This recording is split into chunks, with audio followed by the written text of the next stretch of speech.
दोस्तों, क्या आप जानते हैं ट्रेन के इंजन पर लिखे इस अल्फान्यूमेरिक कोड का मतलब? क्यों ट्रेन के डिब्बों पर लिखा होता है ऐसा कोड? और क्यों ट्रेन के आखिरी डिब्बों पर लिखा होता है एक्स या एलवी? और आखिर ट्रेन कैसे बदलती है अपना ट्रैक? भारत में कब शुरू हुई थी पहली ट्रेन? चलिए दोस्तों, जानते हैं इन सारे सवालों के जवाब। नमस्कार दोस्तों, स्वागत है आप सभी का वर्ल्ड अफेयर पंच में। तो दोस्तों, इस कहानी की शुरुआत होती है 27 सितंबर 1825 में। लंदन के डार्लिंगटन में एक घोड़े पर सबकी नज़र थी। उस पर सवार एक इंसान झंडा लेकर चल रहा था, जिस झंडे पर लिखा था पेरिकुलम प्राइवेटम यूटिलिटास पब्लिका, यानी कि प्राइवेट को खतरा ही पब्लिक की भलाई है। जैसे ही घोड़ा सामने से हटा तो पीछे एक भाप का इंजन जो कि 38 डिब्बे लेकर चल रहा था, जिसमें तकरीबन 450 पैसेंजर्स सवार थे, जो कि 24 किलोमीटर प्रति घंटे की मैक्सिमम स्पीड से डार्लिंगटन से स्कॉटन तक पहुंचा। और ये थी दुनिया की पहली रेलगाड़ी, और यहीं से शुरुआत हुई रेल ट्रांसपोर्ट की। अब दोस्तों, बात करते हैं भारत में रेल की शुरुआत कैसे हुई। तो दोस्तों, भारत में रेल की शुरुआत की कहानी अमेरिका में कपास की फसल खराब होने से जुड़ी है। जी हाँ दोस्तों, तकरीबन 1840 के दशक में अमेरिका में कपास की फसल पूरी तरह से खराब हो गई थी, जिसमें ब्रिटेन के जितने भी कपड़ा कारोबारी थे उनको कपास के नए अड्डे खोजने पड़े थे, और उन्हें कपास का बड़ा भंडार मिला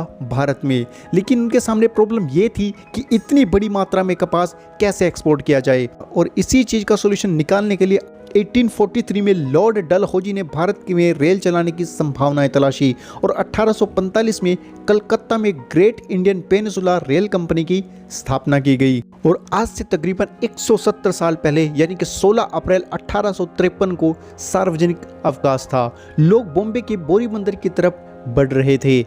दोपहर तकरीबन 3:25 पर 14 डिब्बों वाली रेलगाड़ी में 400 लोग सवार हो चुके थे। 3:30 पर तालियों की गड़गड़ाहट के बीच 21 तोपों की सलामी दी गई। इस रेलगाड़ी को ब्रिटेन से मंगवा गई 3 भाप के इंजन, जिनका नाम था सुल्तान सिंधु साहिबा, ने खींचना शुरू किया, और ये भारत की पहली रेलगाड़ी बनी। और इसी के शुरुआत देश में रेल ट्रांसपोर्ट की शुरुआत भी हुई। इस रेलगाड़ी ने 34 किलोमीटर का सफ़र तकरीबन सवा घंटे में तय किया, और शाम 4:45 पर ठाणे पहुंची। और उसके बाद लगभग 1856 तक भारत में भाप का इंजन भी बनना शुरू हो गया, और रेल की पटरियों के बिछाने का काम भी तेजी से किया गया। पहले भारत में रेल की पटड़ी नैरो गेज बिछाई गई, यानी कि दोनों पटरियों के बीच की डिस्टेंस लगभग 762 mm यानी 762 मिलीमीटर रखी गई। उसके बाद इस डिस्टेंस को थोड़ा सा बढ़ाकर मीटर गेज यानी कि 1000 mm कर दिया गया, और फिर फाइनली इस डिस्टेंस को बढ़ाकर ब्रॉड गेज यानी कि 1676 mm बनाया गया, जिस पर आज भी भारत में ट्रेन चलती हैं। अब अगर भारत में रेलवे नेटवर्क की बात करें तो भारत अमेरिका, रूस और चीन के बाद दुनिया का चौथा सबसे लंबा रेलवे नेटवर्क है।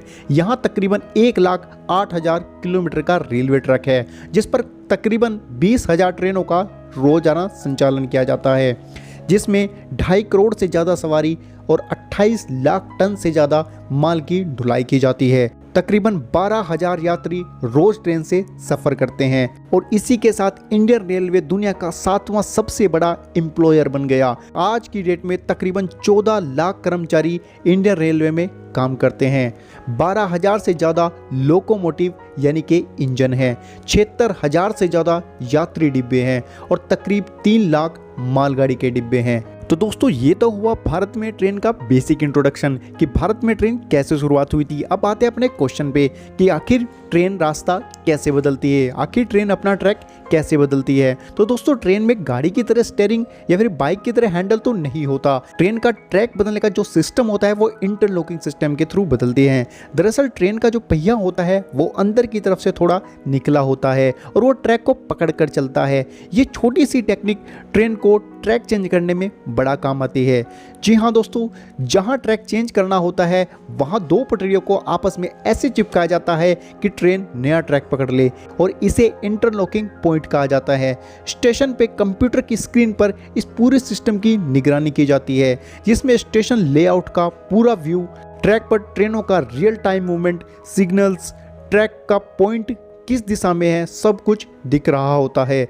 रेलवे के ट्रैफिक को कंट्रोल करने के लिए ट्रैक पर सिग्नल लगाए जाते हैं और इनकी लाइट्स को मतलब ही सेम वैसे ही होता है जैसे रोड सिग्नल का होता है, यानी कि रेलवे सिग्नल में भी 3 तरह की लाइट का उपयोग किया जाता है, ग्रीन, येलो और रेड। ट्रेन के होम सिग्नल में एक वाइट लाइट भी होती है जो कि ट्रेन को प्लेटफॉर्म की तरफ आने का इंडिकेशन देती है। तो दोस्तों बात करते हैं कि आखिर ट्रेन के इंजन पर लिखे इस अल्फान्यूमेरिक कोड का क्या मतलब होता है। तो दोस्तों आपने बहुत बार ट्रेन में सफ़र किया होगा और ट्रेन के इंजन पर अलग अलग अल्फान्यूमेरिक कोड लिखा होता है, जैसे WAP5, WDG7, WAG9। तो चलिए दोस्तों इसका मतलब जानते हैं। तो जिसमें W का मतलब होता है वाइड गेज पर चलने वाला इंजन। तो दोस्तों रेल की दोनों पटरियों के बीच की जो डिस्टेंस होती है उन्हें गेज कहते हैं और आमतौर पर भारत में ये डिस्टेंस 1676 mm होती है, जिसे वाइड गेज कहा जाता है।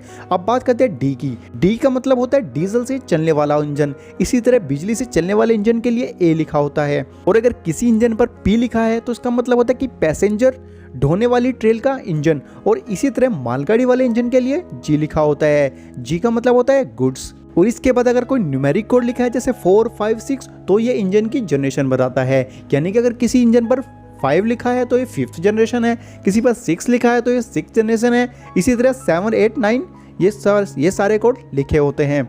तो दोस्तों अब बात करते हैं आखिर ट्रेन के डिब्बों पर लिखे इस कोड का क्या मतलब होता है। तो दोस्तों आपने कभी भी ट्रेन का डिब्बा अगर ध्यान से देखा हो तो उस पर 5 डिजिट का एक कोड बना होता है, जिसमें पहली 2 डिजिट का मतलब होता है कि ये किस साल में बना है, मतलब उसका मैन्युफैक्चरिंग ईयर क्या है वो उसके अकॉर्डिंग ट्रेन के डिब्बों पर लिखा होता है। इसके बाद के जो 3 अक्षर होते हैं वो ये बताते हैं कि आखिर ट्रेन का डिब्बा किस दर्जे का है, यानी 1 से 200 का है तो एसी डिब्बा है, 200 से 400 का है तो स्लीपर है, 400 से 600 का है तो जनरल है, 600 से 700 का है तो चेयर कार है और 700 से 800 का सामान का डिब्बा होता है।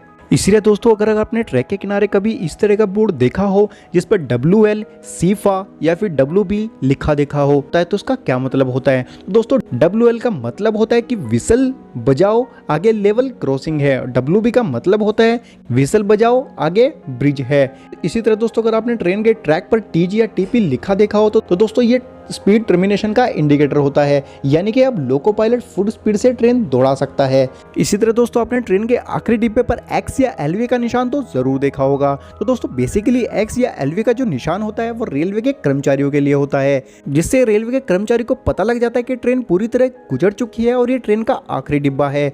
और हर एक रेलवे स्टेशन और क्रॉसिंग पर एक कर्मचारी हरी और लाल झंडी लेकर खड़ा रहता है, जो कि हरी झंडी दिखाते हुए ट्रेन को जाते हुए देखता है और कुछ भी गड़बड़ होने पर लाल झंडी दिखा देता है, जिससे ट्रेन के पीछे जो बैठा गार्ड है उसको पता लग जाता है कि कुछ गड़बड़ है और वो लोको पायलट को सूचित कर देता है और किसी भी दुर्घटना को या किसी भी गड़बड़ को होने से रोका जा सकता है। तो दोस्तों ये थी ट्रेन के बारे में बेसिक जानकारी। इसी तरह की वीडियोस देखने के लिए हमारे चैनल को सब्सक्राइब जरूर करें और अगर आपको वीडियो पसंद आई तो वीडियो को लाइक करें और शेयर करें और बेल आइकन जरूर प्रेस करें।